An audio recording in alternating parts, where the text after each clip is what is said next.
the art of film, to bring home this point.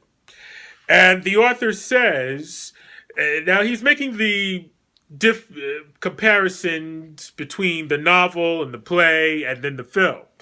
But he is further pinpointing the differences in these various mediums.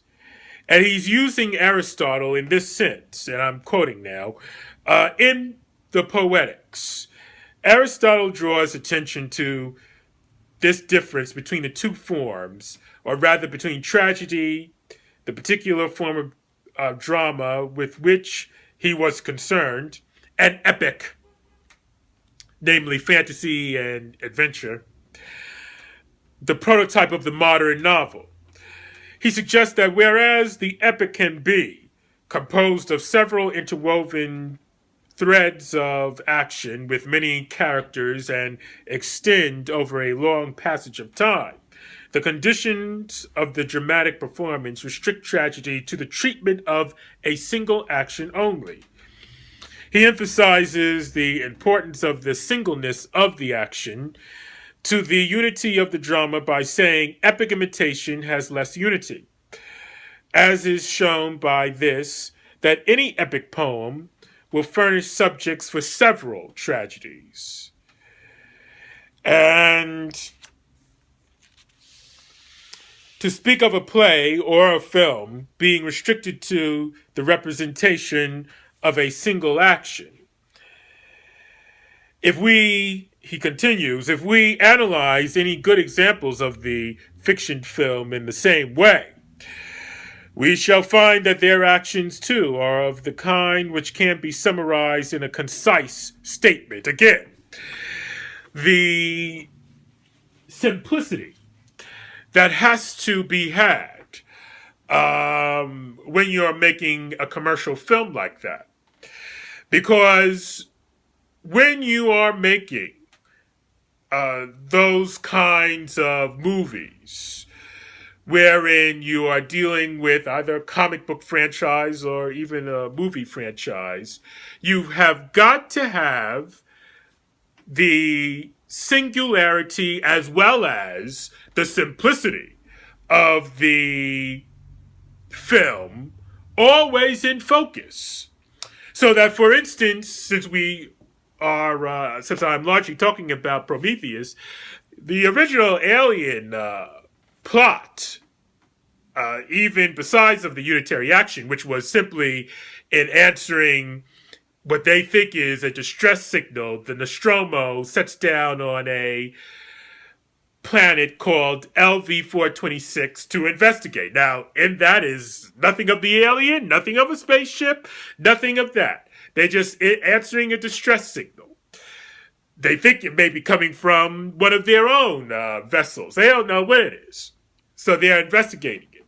And then the alien takes on its form. But, in the original movie advertisement, as well as in the original script, it was just a horror movie in space. Because it said in the original movie poster, because in space, nobody can hear your screams. And that was the main objective of the whole film in and of itself. And then it led to this larger franchise. But you see, now what you have is just a bunch of convoluted things. And so now, whereas in the film Prometheus, Ridley Scott was tasked by Fox to rejuvenate or resuscitate some kind of franchise dealing around the alien. Now he's immersed in this whole new thing where now he has to call the movie Alien. He didn't want to do that. And now he has to do all these things from the feedback and the back and the forth. And as I understand it, from what has been leaked in terms of the script, you're not even going to see what happens to the doctor when she goes to the planet that the engineers are supposed to have come from. You're just going to see David there. It's going to be a new crew. And, I can tell that this new Alien film is going to be a mess. And to make matters worse, they shelved a new film that perhaps would have done better, where Sigourney Weaver and the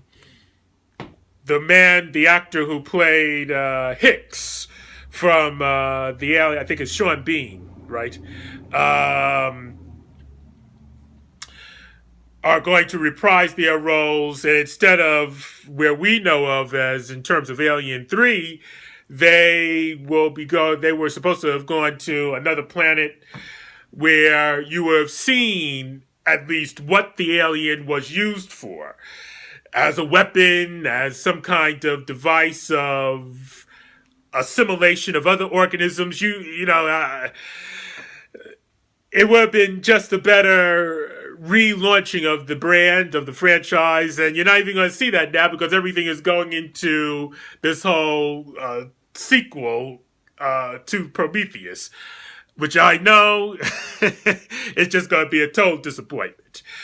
And to get back to the formation of film, we must understand that you have to have all these things in terms of not just the unitary action, but you must understand that people, when they go to those commercial films, all they want to do is sit back, relax, have somebody tell them a story, and enjoy, and indeed, in some way, have some kind of vicarious rapport with the story or the fantasy that is being told. And that has got to be very simple.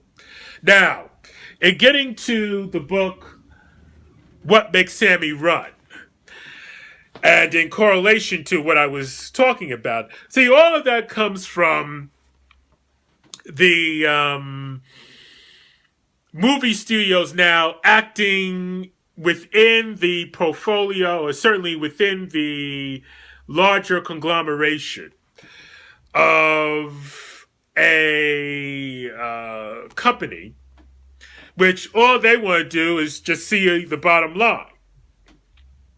You cannot have the same kind of, because that has been demolished, but you cannot have the same kind of studio that you had in the 1930s and 40s, because when the studio system was standalone, and yes, they had a quota to make and they had to make a profit, but you had men then who really understood that business, having made their fortunes owning regular theaters and then going out to California to make a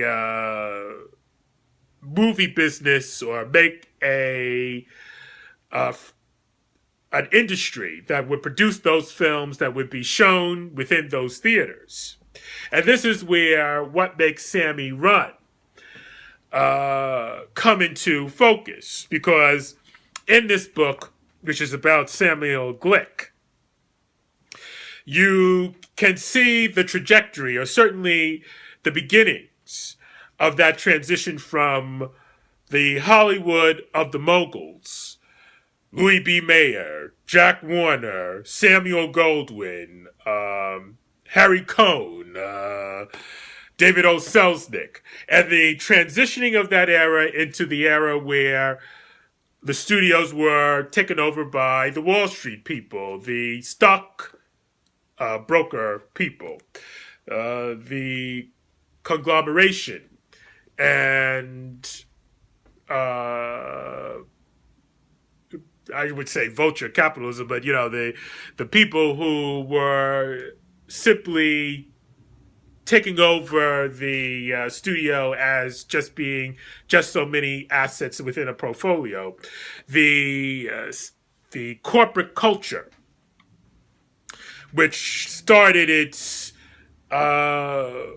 hostile, really, takeover at the end of, well, starting in the later part of World War II, and then going about at an accelerated pace after the war years and in the era of the baby boomer era. Yeah, and in the era of the 50s and the 60s when then the studio just became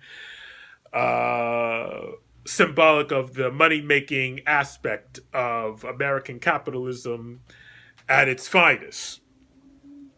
But in What Makes Sammy Run, let me just read you something that's very apropos of what I mean in terms of people not really caring about the kinds of films that they make and then wanting praise for making mediocrity and not making the best film. And in here, let me see if I can find it.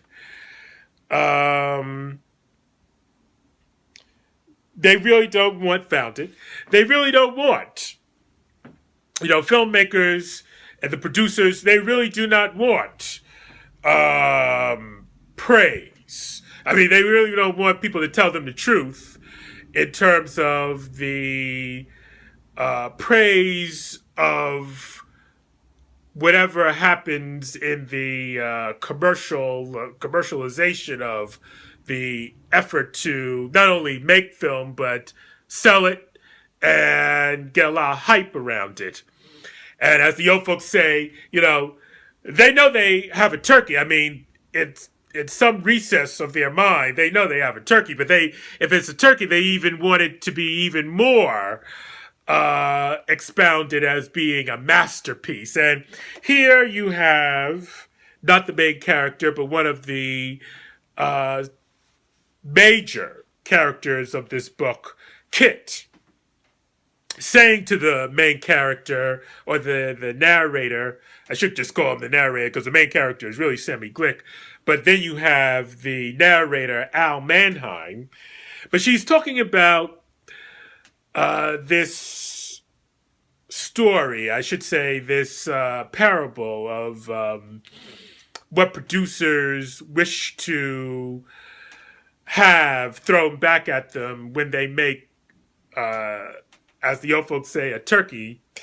And she says, I always like to duck out before anybody asks me how I like the picture. Hollywood has a regular ritual for preview reactions. When they know they've got a turkey, they want to be reassured. And when they have one, that's okay. They expect superlatives. A lot of praise, a lot of empty accolades and grandstanding. Now I'm back to quoting. She illustrated her point by telling the old Hollywood story about the three yes men who are asked what they think of the preview. The first says it is without a doubt the greatest picture ever made. The second says it is absolutely colossal and stupendous. The third one is fired for shaking his head and saying, I don't know. I only think it's great. Just the same, I said, I'm impressed, to tell the truth. And she says, I think it's a damn good movie. She said, don't misunderstand, she said. I think it is a damn good movie. The only thing I have against those guys is that they're like the old Roman Caesars. Every piddling little success becomes an excuse for staging a triumph. You see, when people make a dud, and we see this even in the Hollywood, what do you call that? The hype that's created around even new franchise films and all of that. You see in this what that parable is illustrated. Whether it is, they want a good movie has to be a masterpiece. If it's a bad movie, it has to be even more or much so something that has revolutionized the way we're going to tell movies from here on out. And it has to do with the mentality, and certainly the modus operandi, of films not being or having the right kind of talent, but just being ways to generate money, to put money back in the machine, and then there is no care for what is really being done to a franchise. And that is one of the frictions that is highlighted with Sammy Glick, who is a backstabber who only wants to get to the top, and who is a functioning illiterate. He doesn't really have any talent in terms of writing of scripts or anything else like that. But what he does have a talent for is knowing how to package a film in such a way where he can make the money that is expected, but it's not necessarily a unique film, a breakthrough film. It's just a way of appeasing the corporate investors that a studio has, and he knows all about that. And he knows about how people who are geniuses, certainly, in terms of making film, if they cannot produce what the corporate people want to see, they get the axe, and people like him are left over to pick up the pieces. Now, we're going to talk more about this in part 3, wherein we are going to talk about the early years and why in the early part of the 20th century, you see, the reason why so many of the moguls were of the Jewish faith, and that's just stating a fact. The early moguls were Jews because the WASP and the so-called more better people of polite society, they didn't want to have anything to do with the movie industry. To be a part of the movie industry, we understand that today, was very passé, and was more of a mark against your social standing than it was a demarcation of your being put up on a pedestal and being set apart. And when you had people like William Randolph Hearst, who lived out on the West Coast and certainly was part of the Hollywood scene, they had an actress as a girlfriend, but he was not really into the film business in the same way that he was more into newsreels, certainly into the newspaper business, but he wasn't really into the film business. And it wasn't until the Wall Street people saw that they could really make or have influence by their control of Hollywood that they really started to interfere within the process of the making of movies and buying up the studio and throwing out the old moguls. But we're going to talk about that in the next part 3, and I want you to stay tuned for that, because we will explore more of the book by Bud Schulberg, What Made Sammy Run, as well as talk about the transition from the Mogul period into the period of corporatism.